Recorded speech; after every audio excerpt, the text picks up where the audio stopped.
Watch for warning. Reception of this broadcast and the warning alarm will vary at any given location.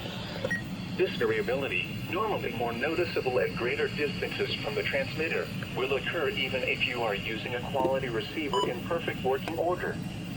To provide the most consistent warning service possible, the warning alarm will normally be activated for warnings in selected watches within a 40-mile radius of your transmitter. This area includes the following counties in the Winchester listening area: in Alabama, Jackson and Madison; in Tennessee, Bedford, Coffee, Franklin, Grundy, Lincoln, and more. This concludes the weekly test of the warning alarm system. We now return to our normal weather broadcasting.